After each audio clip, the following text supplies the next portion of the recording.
கர்த்தருடைய பரிசுத்த நாமத்துக்கு மகிமை உண்டாவதாக. Glory be to the God's holy name. கடந்த 2 நாட்களாக காலங்கள் என்கிற தலைப்பிலே நாம் தேவனுடைய வசனங்களை சிந்தித்துக் கொண்டிருக்கிறோம். In the last 2 days we have been meditating about the truth of God under the title called dispensations. முந்தின நித்தியத்திலே பிதாகுமாரன் பரிசுத்த ஆவியாகிய திருத்துவ தேவன் எவ்விதமாக செயல்பட்டுக் கொண்டிருந்தார் என்பதை பற்றி நாம் முதல் நாளிலே சிந்தித்தோம். On the first day we meditated as to how in the former eternity God the Father, Son and the Holy Spirit were working together.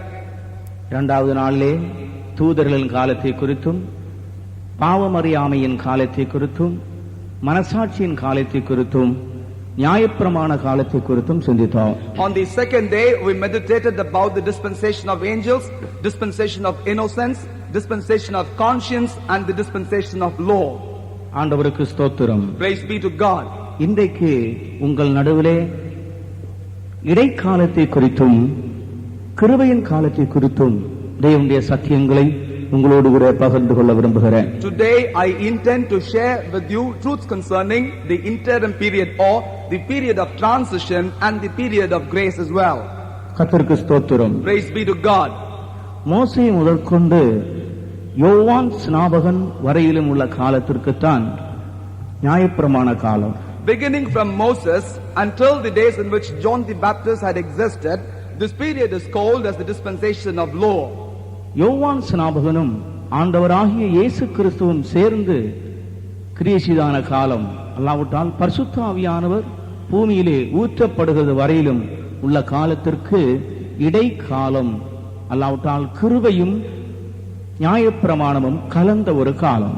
But the dispensation in which John the Baptist and Jesus Christ together have worked together, or in other words, with the assistance of the Holy Spirit, there was a functioning of these two personalities, and this is called as the transition time or the end or the mixture of the dispensation of both grace and law. இயேசு கிறிஸ்து இந்த உலகத்திலே வருவதற்கு பல நோக்கங்கள் உண்டு.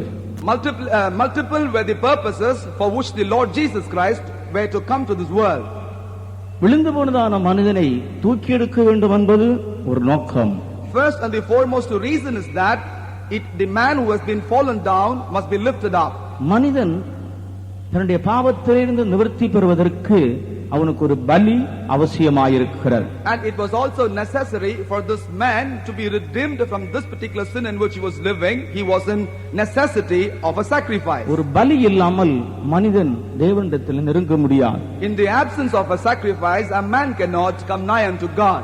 ஆகவே தான் இயேசு கிறிஸ்து இந்த உலகத்திலே வந்து மரிப்பதற்கு முன்னே ஜீவித்த சகல ஜனங்களும் ஆண்டவருடைய சமூகத்தில் போகும் பொழுது பலியோடு காணிக்கைகளோடு போயிருக்கிறார்கள். That is one reason why prior to the coming of the Lord Jesus Christ unto the face of this earth, all the saints who lived before Lord Jesus Christ, whenever they came nigh unto the presence of God, they had to approach the presence of God with a sacrifice in their hand. எடுத்துக்காட்டாக இந்த சகோதரன் நியாயப்பிரமாண காலத்திலே வாழ்கிற ஒரு சகோதரனானால் இவர் ஒரு தவறு செய்தால் இவருடைய நிலவரத்துக்கு ஏற்றபடி ஒரு ஆடோ அல்லாவற்ற ஒரு மாடோ ஒரு காளையோ எதையாவது ஒன்றை அவன் பிடித்துக் கொண்டு ஆசாரியனிடத்தில் பலி செலுத்துவதற்கு போக வேண்டும். For instance, imagine this brother happened to be in existence in the dispensation of law. If at all he were to get into the presence of God at that point of a time, when he had committed some fault, he cannot go just like that, but had to go with an animal for a sacrifice, and a priest will offer that as a sacrifice, which alone gives accessibility for this brother to go nigh unto the presence of God. ஆபிரகாமுடைய சந்ததியாராகிய இஸ்ரவேல் ஜனங்கள், the generation of Abraham, which were the people of Israel, வனாந்தரத்திலே பாளையம் இறங்கி இருந்த பொழுது, as they were encamped in the wilderness, அவர்களுக்குள்ளே ஏதாவது பிழைகள் குற்றங்கள் நேரிடுமானால், if there were to be some problems, fault or blemish in them, எந்த திசையில பாளையமடைந்திருந்தாலும் சரி அந்த திசையிலிருந்து அந்த கூடாரத்துடைய வாசல்லே ஒரு ஆடை இழுத்துக்கிட்டு வருவான், இன்னொரு மாலை இழுத்துக்கிட்டு வருவான், ஒரு புறாவை கொண்டு வருவான். இன்னொரு ஒரு பறவையை கொண்டு வருவான்.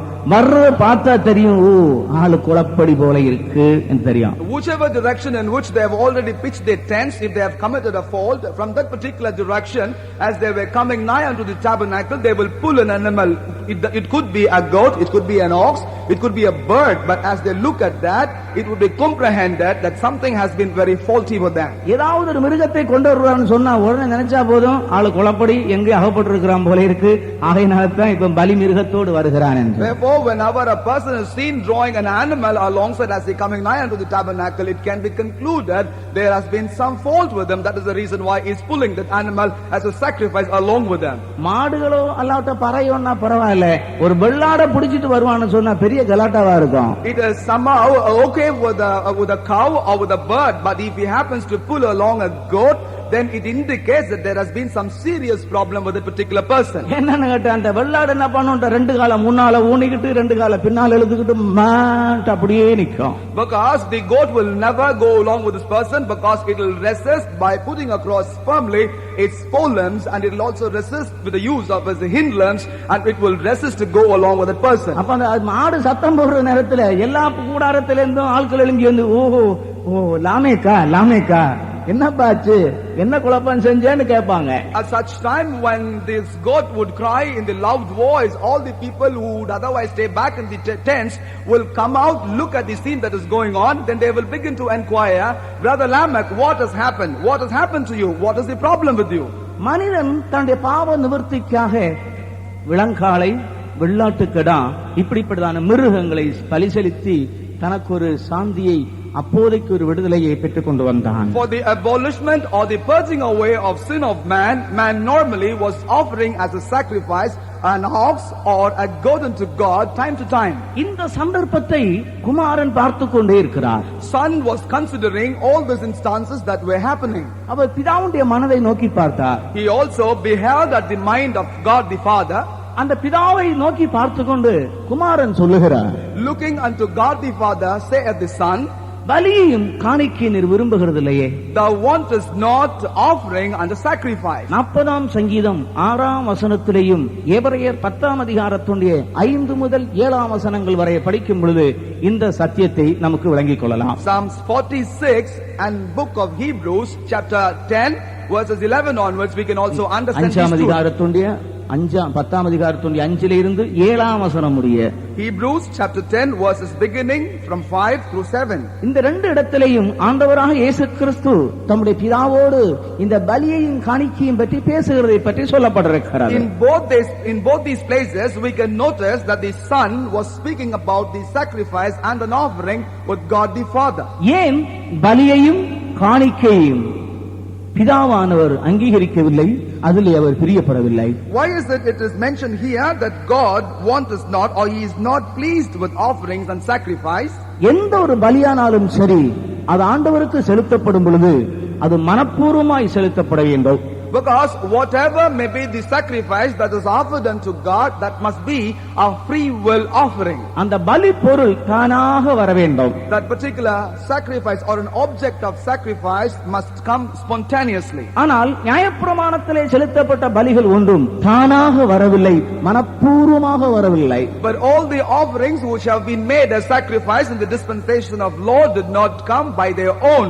அதை பார்த்த பொழுதுதான் குமாரன் பிதாவை பார்த்து சொல்லுகிறார், இதோ நான் இருக்கிறேன், என்னை அனுப்பும், எனக்கு ஒரு சரீரத்தை ஆயத்தம் பண்ணி தாரும், நான் போகிறேன் என்று சொல்லிக்கொண்டு குமாரன் இந்த உலகத்திலே வெளிப்பட்டார். When son looked at that, he said unto the Father, Behold, I am here, and I am willing to go. Therefore, thou should prepare for me a body and a form, and I am willing to go, and I shall go.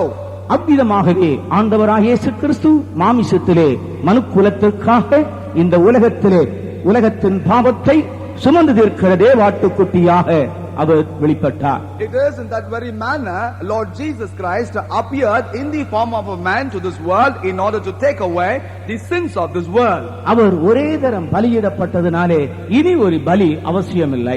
Because he was offered as a sacrifice for once, there is no necessity for another sacrifice to be offered. கர்த்தருக்கு ஸ்தோத்திரம். Praise be to God. தம்மை தாமே பலியிட்டு மனுக்குலத்திற்கு நித்திய மீட்பை அவர் உண்டு பண்ணி வைத்தார். He offered himself as a sacrifice and brought out an eternal redemption for the whole mankind. கர்த்தருக்கு ஸ்தோத்திரம். Praise be to God. அருமையான ஜனங்களே, Beloved people, இந்த மாலை வேளையிலே நாம் அறிந்து கொள்ள வேண்டிய ஒரு சத்தியம் இந்த இடைக்காலம் எப்படிப்பட்டதாக இருந்தது என்பதுதான். there is one truth that we need to understand tonight is concerning as to how this period of transition were. இயேசு கிறிஸ்து இந்த இடைக்காலத்தில் என்ன செய்தார்? What did Lord Jesus Christ do in this dispensation of transition? அந்த நாட்களிலே கொஞ்ச நாட்கள் யோவான் ஸ்நாபகன் தன்னுடைய சேவையை செய்து அவன் கொலை செய்யப்பட்டு மரித்தான். In those days, for some years, John the Baptist rendered his ministry and he was killed, therefore he had to pass away. ஆனால் ஆண்டவராய் இயேசு கிறிஸ்து இந்த இடைக்காலத்திலே செய்த காரியங்களை குறித்து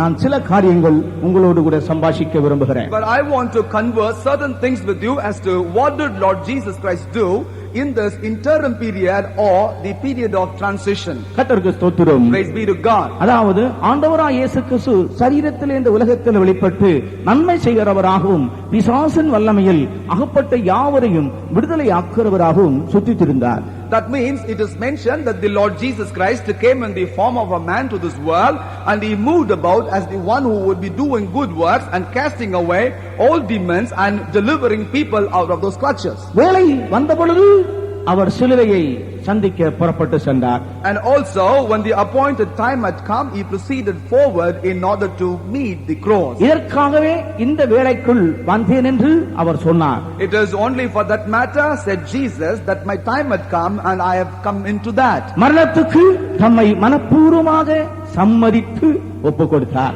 Offering himself willingly and spontaneously unto death, he has committed himself. அவரை ஆணியடித்து சிலுவையிலே அவரை கொலை செய்தார்கள். They poked them with spikes and put him on the cross and killed them. கர்த்தருக்கு ஸ்தோத்திரம். Praise be to God. இயேசு கிறிஸ்துவின் மரணம் ஒரு சக்தி வாய்ந்த மரணம். The death of Lord Jesus Christ was indeed a death of power. அவர் மரித்து அடக்கம் பண்ணப்பட்டார். After he died, he was also buried. கல்லறையிலே 3 நாள் இருந்தாரு.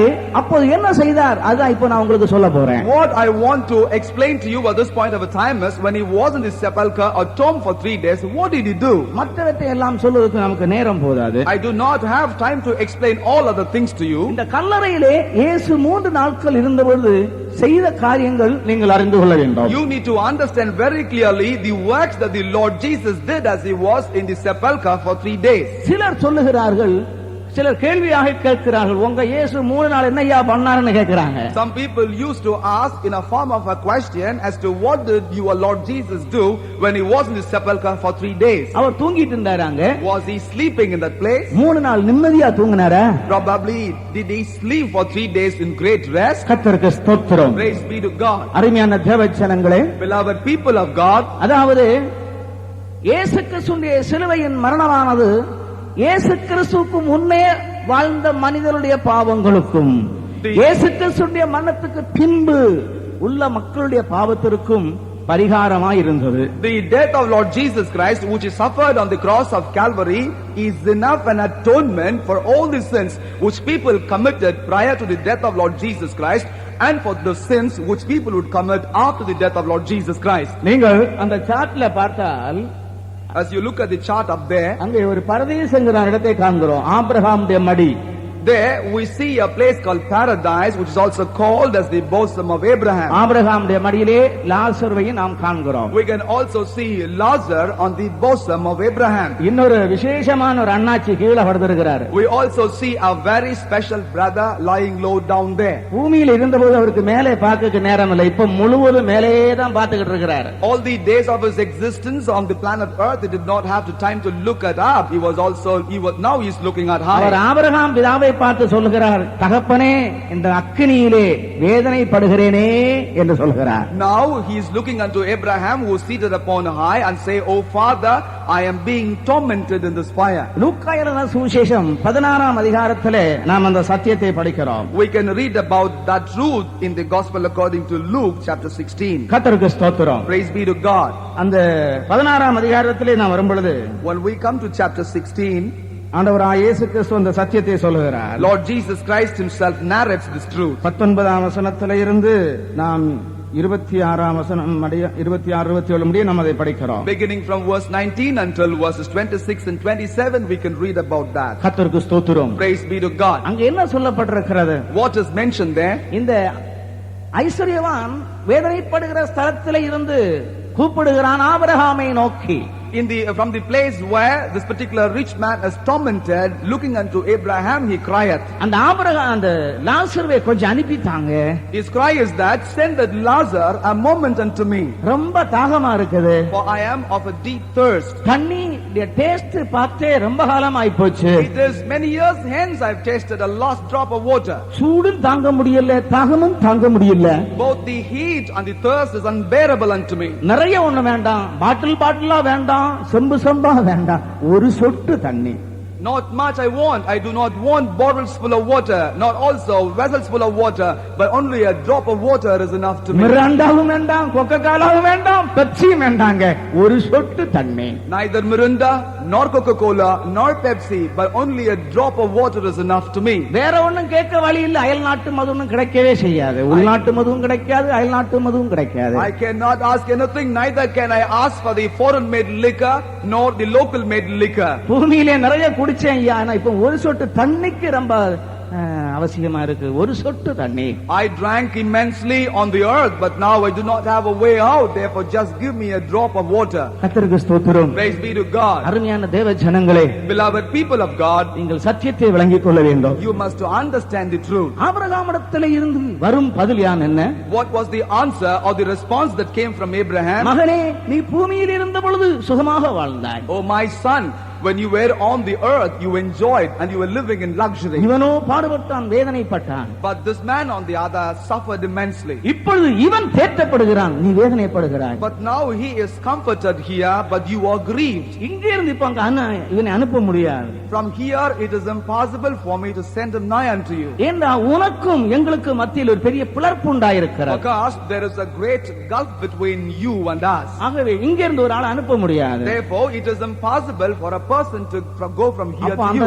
அந்த நேரத்தில் அவனுக்கு ரொம்ப ஒரு பாரம் வந்துருச்சு. At that point of a time he was governed by a great burden. என்ன அந்த பாரம் தெரியுமா? You know as to what was that burden? எனக்கு 5 சகோதரர்கள் இருக்கிறார்கள். I do have 5 brothers. அவங்க இங்க வரக்கூடாது. I do not want them to come to this very place. நல்ல ரத்த பாசம் உள்ள மனுஷன். This poor man was indeed of a great brotherly love. ஐஸ்வர்யவான். He was indeed a rich man. அந்த ஐஸ்வர்யவானுக்கு அந்த அவங்க சகோதரர் மேல ரொம்ப அன்பு. But this rich man has had a great love upon his brothers. ஒருத்தர் இங்க வரக்கூடாது, நான் வேதனைப்படுற இடத்துல. None of my brothers should come here in the place where I am tormented. ஆகையால ஐயா ஒண்ணு செய்யுங்க, இங்க அவனை அனுப்ப முடியாவிட்டாலும் அங்கே அனுப்பி, இப்படி எங்க அண்ணாச்சி என்ன பாடுபட்டு இருக்கிறாரு, ஆகையால நீங்க யாரும் அங்க வராதீங்க, இப்ப மனம் திரும்பி இருங்க, பாவத்தை விட்டுருங்கன்னு போய் மேட்டரை சொல்லுங்க, அதுக்கு இந்த லாசர் ஒன்று அனுப்பிடுங்களேன் கேட்டான். Henceforth, sir, please do not send that person to come over to me, but please send him to go over to the earth and warn my brothers that it is difficult in the place where I am, that they might not land up here. It is enough you could do me that favor by sending him to go over and proclaim this news unto them. ஆபிரகாமிலே இருந்து வந்த பதில் தான் என்ன? What was the answer that proceeded from Abraham? மோசேயும் தீர்க்கதரிசிகளும் அங்கே இருக்கிறார்கள். He said Moses and the prophets are already there. அவருடைய வார்த்தைக்கு அவன் செவிவிடாமல் போனால், செத்தவன் எழும்பி உயிரோட போனாலும் கேட்க மாட்டான். அதனால நீ பேசாம படுத்துக்கப்பான்ற. If they fail to hearken unto those words, even if a person from death would arise and go and talk to them, they are not going to listen. Therefore, be quiet and lay silent. கர்த்தருக்கு ஸ்தோத்திரம். Praise be to God. அருமையானவர்களே, இதிலே நான் உங்களுக்கு சுட்டிக்காட்ட விரும்புகிற இடம் அது என்னவென்று கேட்டால், Beloved, in this instance, what I want your focus to be on is இந்த that ஆபிரகாமுடைய மடி என்கிறதான அந்த இளைப்பாறுகிற தேற்றப்படுகிற இடம் இருக்கிறது, அது எங்க இருந்தது? this bosom which is called as the place of comfort, as to where was that? அது பாதாளத்தில் இருந்தது. That was in the hell. அது பரலோகத்தில் இல்லை. That was not in the heavens. ஏன் அந்த வேதனைப்படுகிற இடத்துடைய பக்கத்துல தான் இருந்தது. Because this head was a place neighboring to the place of torment. இதுல இருந்து நாம் விளங்கிக் கொள்கிறோம். From this we understand, பழைய ஏற்பாட்டு காலத்திலே இயேசு கிறிஸ்து மரிப்பதற்கு முன்னே ஜீவித்த பரிசுத்தவான்கள் அவர்கள் மரித்து பாதாளத்துக்கு கொண்டு போகப்பட்டார்கள். The Old Testament saints who lived prior to the advent of Lord Jesus Christ, who lived a holy life but passed away, have gone into this place called Hades. அவருடைய ஆத்துமாக்கள் பாதாளத்துக்கு போனது. Their souls have reached the Hades. யாக்கோபு என்ன சொன்னான்? What did James say? என்னுடைய நரைமயிரை வேதனையோடு பாதாளத்துக்கு அனுப்புகிறீர்கள். Jacob said that you are sending my gray hair in agony into the Hades. சாமுவேலுடைய ஆத்துமா பாதாளத்தில் தான் இருந்தது. And also the soul of Samuel was found in the Hades. கர்த்தருக்கு ஸ்தோத்திரம். Praise be to God. அருமையான தேவ ஜனங்களே, Beloved people of God, பழைய ஏற்பாட்டு காலத்து பரிசுத்தவான்களுடைய ஆத்துமாக்கள் எல்லாம் இளைப்பாறுகிற ஸ்தலமாகிய பரதீசானது பாதாளத்தில் இருந்தபடியினால் அங்கே அனுப்பப்பட்டு கொண்டிருந்தார்கள். all these souls of the Old Testament saints do have a place in which they would go and rest, and that is nothing but the paradise, which is a part of a hair. As a result, all these souls that were passing away were only sent to that particular place. ஆனால் இந்த ஆத்துமாக்களுக்கு அங்கே இருந்து மீட்பு உண்டாக வேண்டும். But however, these souls must find the redemption from that very place. இந்த சத்தியத்தை நீங்கள் வழங்கிக் கொள்ள வேண்டுமானால், if at all you need to comprehend this particular truth clearly, சகரியா தீர்க்கதரிசன புத்தகம் 9ஆம் அதிகாரம் 11, 12, 13 வசனங்களை படிக்கிற நேரத்தில், as we read the book of Zechariah, chapter 9 verses 10, 11 and 12, அங்கே என்ன சொல்லப்பட்டிருக்கிறது என்று கேட்டால், தண்ணீர் இல்லாத குழியிலே அகப்பட்டிருக்கிறதான ஜனங்களை உடன்படிக்கையின் இரத்தத்தினாலே விடுதலை பண்ணுவேன். there it is mentioned that I will redeem those people who are caught up in a pit where there is no water with the blood of covenant. நம்பிக்கை உடைய சிறைகளே அரணுக்கு திரும்புங்கள். Ye, those prisons which have a hope, you shall return back to your fortress. பாதாளத்திலே ரெண்டு கூட்டம் ஜனங்கள் இருந்தார்கள். ஒரு கூட்டத்தார் வேதனைப்படும் ஸ்தலத்தில் இருந்த பாவிகள். There are two groups of people in the head. One is the group of sinners which were kept in the place of torment. இன்னொரு கூட்டத்தார் பரதீஸ் என்கிறதான இளைப்பாறுகிற ஸ்தலத்திலே, அல்லாவிட்டால் ஆபிரகாமுடைய மடி என்று சொல்லப்படுகிற அந்த இளைப்பாறுகிற ஸ்தலத்திலே இருந்த பரிசுத்தவான்கள். There was another group of people which were in a place called paradise, which is also the bosom of Abraham, which indicate a place of comfort, and these were the saints of the Old Testament. கர்த்தருக்கு ஸ்தோத்திரம். Praise be to God. இதிலே அந்த உடன்படிக்கையின் இரத்தத்தினாலே விடுதலை பண்ணும்படிக்கு, உடன்படிக்கையின் இரத்தம் என்று சொல்லுகிறது இயேசு கிறிஸ்துவின் இரத்தம். From this we understand that there is a blood of covenant which was given for redemption, and this blood is none but the blood of Lord Jesus Christ. இவர்கள் செலுத்தின பலியினாலே, இளங்காளை, வெள்ளாட்டுக்கடா இவைகளுடைய பலியினாலே இவருடைய அக்கிரமங்கள் நிவர்த்தி செய்யப்படவில்லை, ஆனால் மூடப்பட்டிருந்தது. Because of the sacrifices of the calf and of a goat, their sins have not been removed, but only the sins were found a coverage. பழைய ஏற்பாட்டு காலத்துடைய நிலவரத்தை குறித்து 32ஆம் சங்கீதத்தில் படிக்கிற நேரத்திலே எவனுடைய பாவங்கள் மூடப்பட்டதோ அவன் பாக்கியவான் என்று சொல்லி இருக்கிறார். In Psalm 32 we read about the status of the sins that has happened to the sins of the Old Testament is mentioned. Whosoever whose sins are covered up, blessed are they. 32:1 படிக்கும் பொழுது பாவங்கள் மூடப்பட்டது என்று சொல்லப்பட்டிருக்கிறது. In chapter 32 verse 1 it is said that blessed are they whose sins are covered. அவருடைய பாவங்கள் நிவர்த்தியாகவில்லை. Their sins have not been purged. ஏன் நிவர்த்தியாகவில்லை? Why is that? Their sins have not been abolished or purged. அந்த பாவங்கள் நிவர்த்தி செய்வதற்குள்ளான இரத்தம் சிந்தப்படவில்லை. Because the blood that is appropriate for the purging away of the sin of those people have not yet been shed. கர்த்தருக்கு ஸ்தோத்திரம். Praise be to God. இப்போது அவர்களுடைய பாவங்களை நிவர்த்தி செய்து மீட்டுக் கொண்டு வருவதற்கு இரத்தம் அவசியமாயிருக்கிறது. Now therefore a blood is required in order that it may be shed so that those souls may be redeemed. பாதாளத்தில் இருந்த பரிசுத்தவான்களுடைய ஆத்துமாக்கள் இன்றைக்கு நாம் இயேசு கிறிஸ்துவின் வருகையை எதிர்பார்த்துக் கொண்டிருக்கிறது போல அவர்கள் மேசியாவின் இரத்தத்தை எதிர்பார்த்துக் கொண்டிருந்தார்கள். Just as today you and I are expecting for the second advent of Lord Jesus Christ, those days those saints of God and the souls of the saints of God which were in paradise were very eagerly awaiting for the blood of the Messiah to reach them so that they would find a redemption. ஆகவேதான் எபேசியர் 4ஆம் அதிகாரத்தினுடைய 8ஆம் வசனத்தில் படிக்கிற நேரத்தில் அவர் உன்னதத்திற்கு ஏறி சிறைப்பட்டுள்ள சிறையாக்கி மனுஷர்களுக்கு வரங்களை அளித்தார் சொல்லி இருக்கிறார். ஏறினார் என்பதனாலே அதற்கு முன்னே பூமியின் தாழ்விடங்களில் இறங்கினார் என்று விளங்குகிறது அல்லவா? That is the reason why as we read Ephesians chapter 4 verse 8 we see that the Lord Jesus Christ ascended up on high to let the captivity captive and gave gifts unto men. Therefore we understand that before ascending upon high, there was necessity for him also to descend to the bottoms of the earth. அவர் பூமியின் தாழ்விடங்களிலே இறங்கினார் என்பது விளங்குகிறது அல்லவா? Therefore, do we not understand that Lord Jesus also descended to the bottom to the pit to the bottom of the pit of the earth? எதற்காக அந்த தாழ்விடங்களில் இறங்கி போனார்? Why is that Lord Jesus descended to the deepest pit of the earth? இந்த சிறைப்பட்ட ஆத்துமாக்களை விடுதலையாக்கும்படியாக. In order that the souls which have been kept as captives may be redeemed. கர்த்தருக்கு ஸ்தோத்திரம். Praise be to God. அப்படி அவர்கள் விடுதலையாக்கப்பட்டார்கள். In that way they were all redeemed. இதை இன்னும் நீங்கள் விளங்கிக் கொள்ள வேண்டுமானால், If you were to understand this much more clearly, எபிரேயர் 9ஆம் அதிகாரத்துடைய 15ஆம் வசனத்தை படிக்கும்போது, as we read Hebrews chapter 9 verse 15, அவர் முதலாம் உடன்படிக்கையின் காலத்தில் நடந்த பாவங்கள் நிவர்த்தி செய்யப்படும் பொருட்டு மரணம் அடைந்து என்று சொல்லப்பட்டிருக்கிறது. and it is also mentioned that by means of death for the redemption of the transgression that were under the first testament. பழைய ஏற்பாட்டின் காலத்திலே நடந்த பாவங்கள் நிவர்த்தி செய்வதற்காகவும் கூட இயேசு மரணம் அடைந்தார். It is also for the redemption of the transgression that were under the first testament. Lord Jesus also had to die. கர்த்தருக்கு ஸ்தோத்திரம். Praise be to God. ஆகவே தான் அருமையான தேவனுடைய ஜனங்களே, ஆண்டவராகிய இயேசு கிறிஸ்து 3 நாள் கல்லறையில் இருந்த பொழுது அவர் பாதாளத்தில் இறங்கி சென்று அந்த காவலில் ஆவிகளுக்கு அவர் தம் இரத்தத்தை கொண்டு போய் அவர்களை விடுதலையாக்கினார். That is the reason why, beloved, all the 3 days in which the body of Lord Jesus Christ was in the sepulchre, he descended down to the bottoms, deepermost bottoms of the earth, so that he would give his blood as a ransom and deliver, redeem all those souls which have been kept as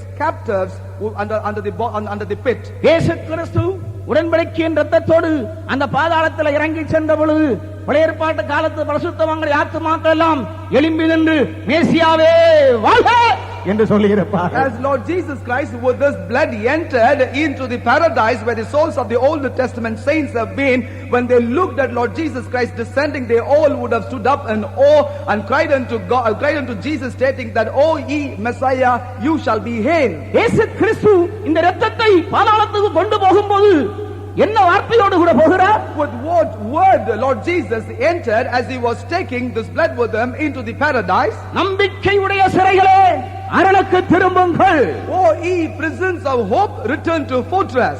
நம்பிக்கையுடைய சிறைகளே, அரணுக்கு திரும்புங்கள் என்கிற வார்த்தையோடு பாதாளத்திலே புறப்பட்டு போய் அந்த பழைய ஏற்பாட்டு காலத்து ஆத்துமாக்களை விடுதலையாக்கி உன்னதத்துக்கு எழுந்தள்ளி போனார். With a word that, "O ye prisons of hope, return to thy fortress." With this word of assurance and with the blood in his hand, he entered into the Hades and redeemed all those souls which have been kept as captives in that very place. கர்த்தருக்கு ஸ்தோத்திரம். Praise be to God. ஆகவே இடைக்காலத்துடைய முடிவிலே ஆண்டவராகிய இயேசு கிறிஸ்து செய்த மகத்தான வேலை இதுவே. That is the reason why we understand this was the phenomenal work that the Lord Jesus Christ accomplished at the end or in the dispensation of transition. கர்த்தருக்கு ஸ்தோத்திரம். Praise be to God. ஆண்டவராகிய இயேசு கிறிஸ்து உயர்த்தெழும்பி பிதாவுடைய வலது பார்சத்துக்கு போய் பரிசுத்த ஆவியை வாங்கி பூமியிலே அனுப்பினார்.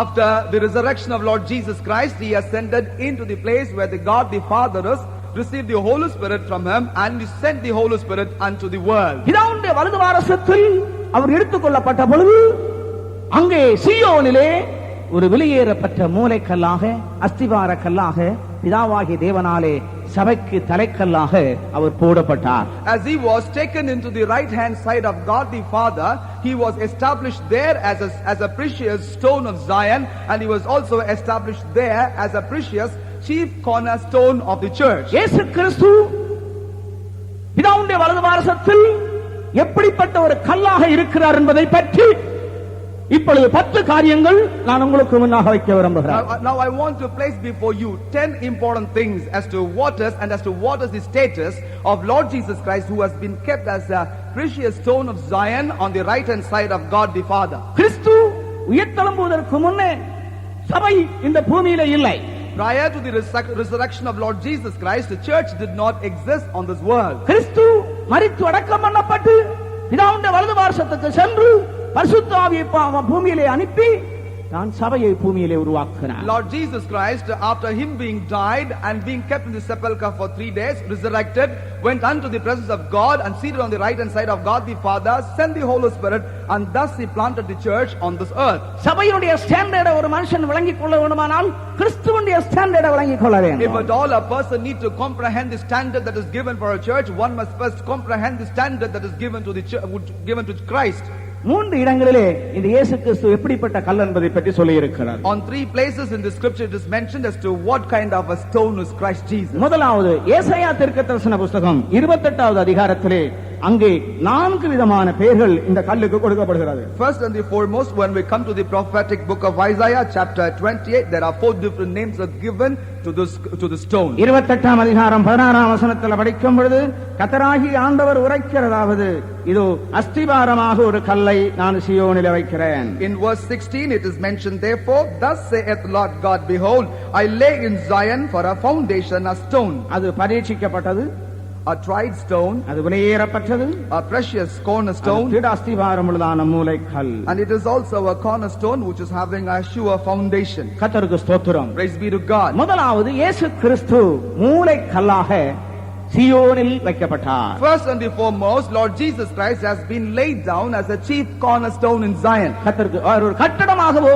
மாளிகையாகவோ ஆலயமாகவோ வைக்கப்படவில்லை. He was not kept as a building or as a temple or as anything or as a stone. அவர் மூலைக்கல்லாக வைக்கப்பட்டார். But he was kept as a cornerstone. மூலைக்கல் என்று சொன்னால் அர்த்தம் என்ன? When we say a cornerstone, what does that mean? வேலை துவங்கியாச்சு என்ற அர்த்தம். That means that a work has already begun. அவர் இந்த பூமியில் இருக்கும்போது சொன்னார், when he was on the face of the earth, he said, இந்த கல்லின் மேல் என் சபையை கட்டுவேன். Upon this rock I will build my church. அந்த கல்தான் இந்த கிறிஸ்து. And that rock is none but this Christ. கட்டப்படவில்லை, கட்டுவேன் என்று சொன்னார். It was not built yet, but said I will build my church. கட்டுவேன் என்று சொல்லிக்கொண்டு அவர் பிதாவுடைய வலது பாரசத்திலே மூலைக்கல்லாக போடப்பட்டார். Saying so that I will build that, he was placed in the presence of God as a chief cornerstone. ஒரு மூலைக்கல் போட்டாச்சுன்னு சொன்னா நிச்சயமாகவே தொடர்ந்து அஸ்திவாரம் போட வேண்டும், கட்டடத்தை எழுப்ப வேண்டும். When a cornerstone is laid, that implies that there ought to be the laying down of foundations, and then upon that should come up a building. கர்த்தருக்கு ஸ்தோத்திரம். Praise be to God. அருமையான தேவ ஜனங்களே, beloved people of God, இது நீங்கள் அறிந்து கொள்ள வேண்டிய ஒரு முக்கியமான சத்தியம். This is one important truth that you ought to understand. பரிசுத்த பவுல் சொன்னார், Saint Paul said, கொலோசியர் 1:24 Colossians chapter 1 verse 24, அங்க என்ன சொல்றாரு தெரியுமா? you know what does he say there? கிறிஸ்துவின் பாடுகளில் குறைவானதை அவருடைய சரீரமாகிய சபைக்காக என்னுடைய மாம்சத்திலே நிறைவேற்றுகிறேன். And fill up that which is behind of the afflictions of Christ in my flesh. இயேசு கிறிஸ்துவின் பாடுகளில் ஏதோ குறைவு இருந்ததாக குறிப்பிடுகிறார். He mentions there that in terms of the afflictions of Christ there was something lacking behind. நீங்க இதை சம்மதிப்பீங்களா? Would you agree with this? இயேசுவினுடைய பாடுகளிலே என்ன குறை இருந்தது? What was a shortage in the afflictions of Lord Jesus Christ? இயேசு கிறிஸ்துவின் பாடுகளில் ஒரு குறைவும் இல்லை. There was hardly any affliction at all in the sufferings of Lord Jesus Christ. ஆனால் அதற்குள்ள இருக்கிற கருத்து என்ன? But what is the content or the meaning of this particular word? இயேசு கிறிஸ்துவின் பாடுகள் மனிதனுடைய இரட்சிப்புக்கு பூரணமாய் பூரணத்திற்கு துவக்கமாயிருக்கிறது. The affliction that the Lord Jesus Christ has suffered in his body is the beginning of the work of perfection in the life of men. கர்த்தருக்கு ஸ்தோத்திரம். Praise be to God. இரட்சிப்புக்கு பூரணமாகவும் பூரணத்துக்கு ஆரம்பமாகவும் இருக்கிறார். His afflictions were the perfect one for salvation, and for the work of perfection that was the very beginning. ஆகவே தான் தொடர்ந்து ஒரு வேலை உண்டு, அது அப்போஸ்தலர்களாலே நிறைவேற வேண்டும். That is the reason why we understand there is a work that ought to continue, and that work ought to be done by the apostles. ஆகவே தான் சபையிலே ஆண்டவர் முதலாவது அப்போஸ்தலரை ஏற்படுத்தினார். That is the reason why in the church of God, God first established the apostles. அதை குறித்து நான் பிறகு உங்களுக்கு விளக்கமாக சொல்லுகிறேன். I will explain about that in great detail later on. கர்த்தருக்கு ஸ்தோத்திரம். Praise be to God. இரண்டாவது இவரை அஸ்திவார கல் என்று சொல்லி இருக்கிறார். Secondly, he is called as a foundation stone. கர்த்தருக்கு ஸ்தோத்திரம். Praise be to God. அஸ்திபார கற்கள் உண்டு. There are foundation stones. அப்போஸ்தலர்கள் அஸ்திபார கற்களாய் இருக்கிறார்கள். Apostles are the foundation stones. ஆனால் இயேசு கிறிஸ்துவை அஸ்திபார கல் என்றும் சொல்லி But இருக்கிறார். Lord Jesus Christ is also identified as a foundation stone. அதனுடைய அர்த்தம் என்ன? What does that imply? இயேசு கிறிஸ்து ஒவ்வொருவரையும் தாங்குகிறார். அஸ்திவாரம் ஒரு கட்டடத்தை தாங்கிக் கொண்டிருக்கிறார். Just as our foundation sustains the superstructure which is the building, Lord Jesus Christ also sustaineth every believer who believes in him. கர்த்தருக்கு ஸ்தோத்திரம். Praise be to God. மூன்றாவது அந்த கல் பரீட்சிக்கப்பட்ட கல். Thirdly, it is also termed as a stone tried. சியோனில் வைக்கப்பட்டிருக்கும் கல் சொல்லுகிறது நான் பரீட்சிக்கப்பட்ட கல். That stone that is kept in Zion says that I am a tried stone. இந்த பரீட்சிக்கப்பட்டதுனாலே நமக்கு என்ன பிரயோஜனம்? Just because that the stone has already been tried, what profit it gives to us? இயேசு கிறிஸ்து பரீட்சிக்கப்பட்டதுனாலே நமக்கு பலம் என்ன? What is the profit that we have as a result of the trials that Jesus endured in him? எபிரேயர் 2 அதிகாரத்தினுடைய 18 வசனத்தை படிக்கும் பொழுது அவர்தாமே சோதிக்கப்பட்டு பாடுபட்டதினாலே சோதிக்கப்படுவர்களுக்கு உதவி செய்ய வல்லவராயிருக்கிறார். As we read Hebrews chapter 2 verse 18, we understand, for in that he himself has suffered being tempted, he is able to succor them that are tempted. கர்த்தருக்கு ஸ்தோத்திரம். Praise be to God. சோதிக்கப்படுகிற மக்களை பார்த்துக்கொண்டு சியோனில் போடப்பட்டிருக்கும் கல்லாகிய இயேசு பார்த்துக்கொண்டு என்ன சொல்லுகிறார்? Jesus the stone which is laid up in Zion, looking unto those people who were tempted, what does he say? பாவத்தை தவிர மீதி எல்லாவற்றிலும் நான் சோதிக்கப்பட்டேன். Except sin, I have been tried in all other aspects. பாடுகளையும் சோதனைகளையும் கடந்து போய் கொண்டிருக்கும் தேவ ஜனங்களே, இயேசு உங்களை பார்த்து சொல்லுகிறார், சோதிக்கப்படுகிற உங்களுக்கு நான் உதவி செய்ய வல்லவராயிருக்கிறேன். O ye people of God, passing through the dispensation of trials and afflictions in your life, saith Jesus, and I am able to provide succor unto you as you pass through the days of trials and temptations in your life. கர்த்தருக்கு ஸ்தோத்திரம். Praise be to God. நான்காவதாக அவர் விலையேறப்பட்ட கல் என்று சொல்லி இருக்கிறார். Fourthly, it is mentioned that he is a precious stone. கர்த்தருக்கு ஸ்தோத்திரம். Praise be to God. இயேசு கிறிஸ்துவை போல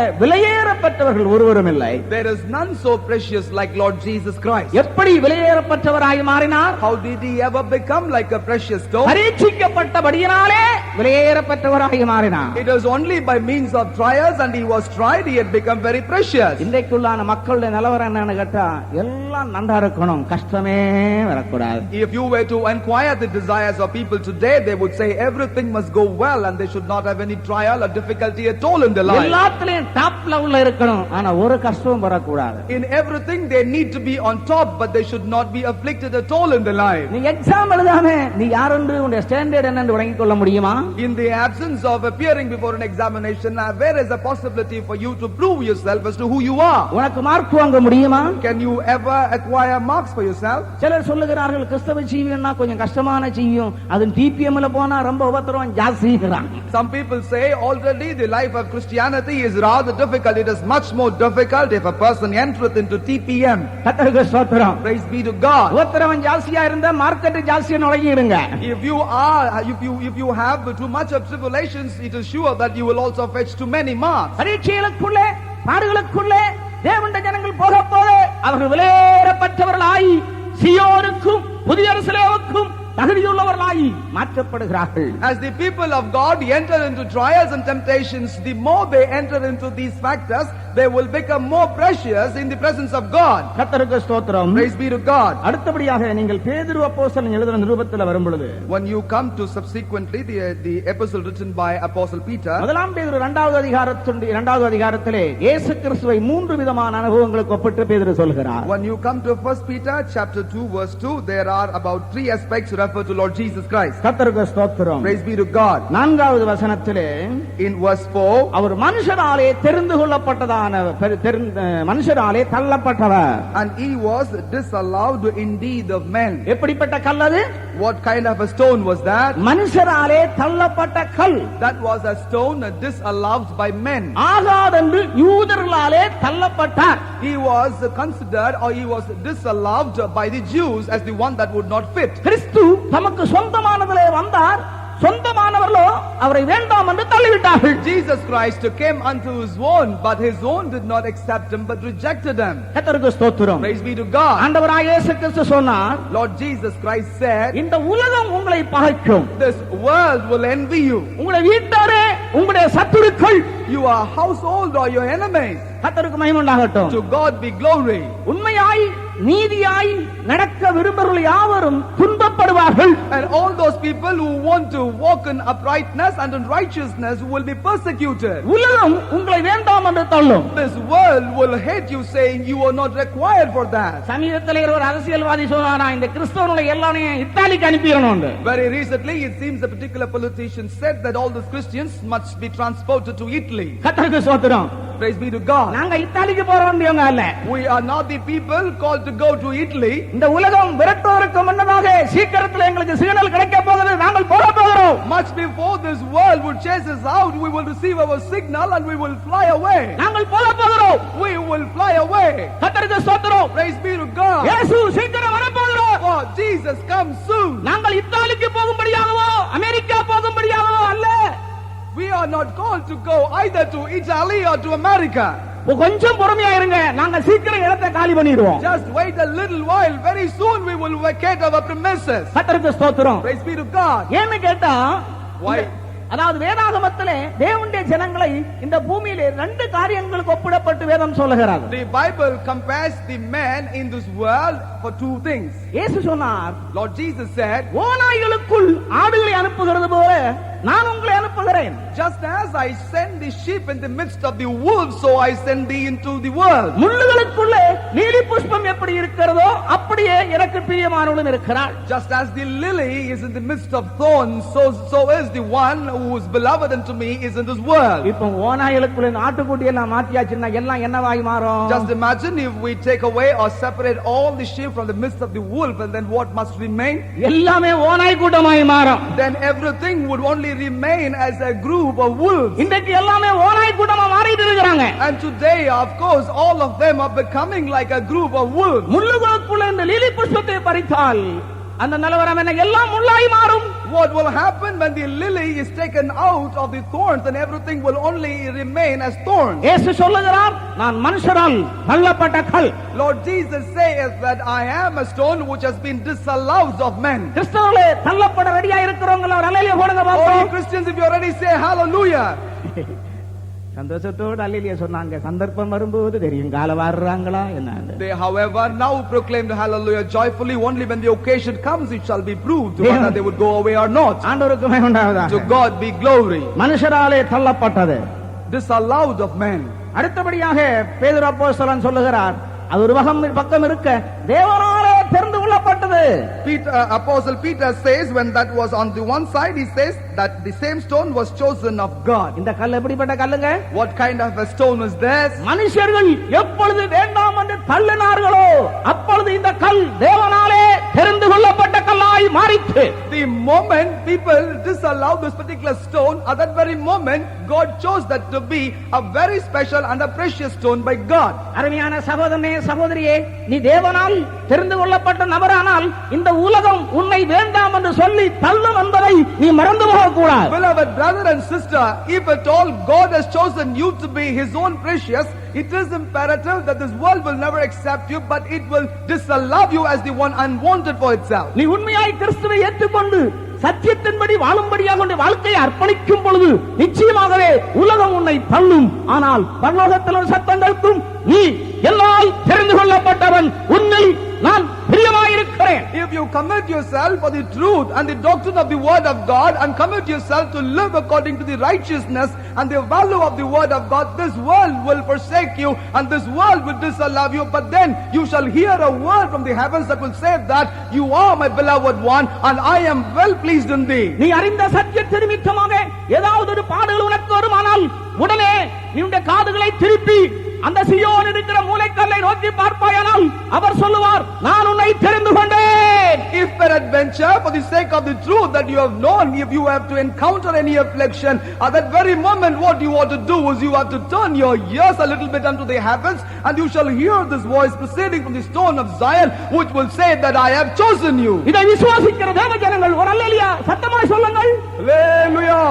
கர்த்தருக்கு ஸ்தோத்திரம். Praise be to God. அது தேவனாலே தெரிந்து கொள்ளப்பட்டது. That was chosen of God. ஏழாவதாக நீங்கள் படிக்கும் பொழுது As you read seventhly, அதே இடத்திலே அந்த கல் ஜீவனுள்ள கல் என்று சொல்லி in இருக்கிறார். the same place it was mentioned that that was a stone with life. கர்த்தருக்கு ஸ்தோத்திரம். Praise be to God. அந்த கல் எப்படிப்பட்ட கல்? What kind of a stone was that? ஜீவனுள்ள கல். That was a living stone. இந்த உலகத்திலே ஒரு கல்லுமே ஜீவனுள்ள கல் இல்ல. There is none of the stones which are of this world do have life in them. அவருடைய ஜீவனை அழிப்பதற்கு ரோம அரசாங்கத்தாலே முடியவில்லை. And the empire of Roman was unable to destroy the life that was in him. சாத்தானின் சேனைகளுக்கு அவருடைய ஜீவனை கொள்ளையாட முடியவில்லை. And also all the host of the Satan did not have power to confiscate his life. மரணத்திற்கும் பாதாளத்திற்கும் இயேசுவின் ஜீவனை விழுங்க முடியவில்லை. Both the death and hell did not have power to consume the life of Jesus Christ. Our ஜீவனிலே சம்பூர்ணமுள்ளவராய், As the one which was perfect in life, ஜீவனின் அதிபதியாய், and as the one which is the prince of life, ஜீவனின் ஊற்றாய், and as the spring of life, ஜீவனின் உற்பத்தி ஸ்தானமாய், and as the very fountain of life, முழு நித்தியத்தையும் முழு மனுக்குலத்துக்கும் ஜீவனை கொடுக்கக்கூடியவராய், as the one which has the ability to provide life for the entire creation and for the entire mankind. இன்றைக்கு பிதாவுடைய வலது வாரிசத்தில் அவர் வீற்றிருக்கிறார். Even today on the right hand of God the Father he is found seated. அவருடைய ஜீவனை தான் நாம் அனுபவித்துக் கொண்டிருக்கிறோம். We are precisely enjoying his very own life even now in our life. Samariya ஸ்திரீயிடத்தில் அவர் சொல்லுகிறார், And to the woman of Samaria said Jesus, நான் கொடுக்கிற தண்ணீர் உனக்குள்ளே நித்திய ஜீவ காலமாய் ஊறுகிற நீரூற்றாய் இருக்கும். the water that I would give to you will be a spring of water that would be in your life forever and ever. அந்த தண்ணீர் என்ன? What is that water? அதுதான் சத்தியம். That is the truth. கர்த்தருக்கு ஸ்தோத்திரம். Praise be to அந்த God. சத்தியம் நமக்குள்ளே ஒரு ஜீவ நதியாய் ஊறி ஓடிக்கொண்டே இருக்கிறது. This particular life is coming out of as a river of life, and that comes out of us as unceasingly. அவர் ஜீவனுள்ள கல். He is a living stone. இனி தானியேல் 2ஆம் அதிகாரத்துக்குள்ளே நாம் கடந்து வருவோம். Let us come into Daniel chapter 2. அங்கே ஆண்டவராகிய இயேசு கிறிஸ்துவை குறித்து 3 முக்கிய காரியங்கள் தானியேல் தீர்க்கதரிசி மூலமாய் சொல்ல